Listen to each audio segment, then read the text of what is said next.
Claudio Capéo, cette star de la chanson française qui l'a sauvé en plein burn-out. Il n'est pas toujours aisé d'allier le succès au bonheur. Claudio Capéo en a fait les frais, au prix de bon nombre de larmes. Une crise qui aurait pu s'aggraver sans l'aide d'une collègue de la scène musicale tricolore. Repéré dans la saison 5 de The Voice, Claudio Capéo avait à l'époque séduit Florent Pagny sans toutefois dépasser le stade des battles. Mais au diable la victoire, à 39 ans, le Cernéen est à la tête de 4 albums studio et d'un nombre incalculable de titres entêtants. Mais ce n'est pas parce que le succès est venu taper à sa porte que Claudio Capéo voit constamment la vie en rose depuis. En fin d'année 2018, soit 2 ans après avoir connu le succès, le chanteur a été victime d'un grave burn-out à force de cumuler les plateaux télé et les radios. J'étais tout le temps sur la route, jamais à la maison, et j'avais perdu le sommeil, expliquait-il dans Voici, en 2019. J'étais en train de me noyer dans un personnage qui ne me correspondait pas.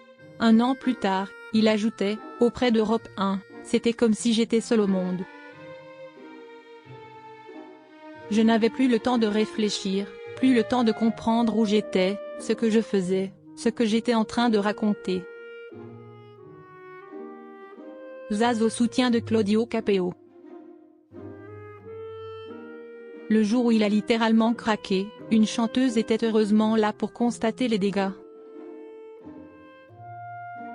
Lui qui cachait sa vérité intérieure à son épouse n'a pas pu retenir les fortes émotions qui le parcouraient bien longtemps. J'étais à la Réunion pour les Franco, il y a 1 an et demi, dans une chambre magnifique avec jacuzzi et là, je pète les plombs, se souvenait Claudio Capéo, toujours dans nos colonnes. Moi qui ne pleure jamais, jamais, je fonds en larmes et je ne peux plus m'arrêter. Zaz me voit et on parle longuement. Elle m'explique que c'est normal, qu'il faut que je me pose un peu et que j'arrête d'avoir peur. Il lui est arrivé un peu la même chose au début, donc elle sait ce que je ressens. Elle m'a ouvert les yeux, elle a été super. Depuis, Claudio Capéo est devenu quelqu'un d'autre. Avant ça, je ne parlais jamais. J'avais du mal à m'ouvrir. J'avais du mal à dire je t'aime à ma mère. J'avais du mal à le dire à ma femme. C'était compliqué pour moi, avait-il expliqué à Europe 1. À force de parler, pleurer aussi et rester seul plutôt que d'aller faire la fête, je me suis apaisée. Une vraie leçon.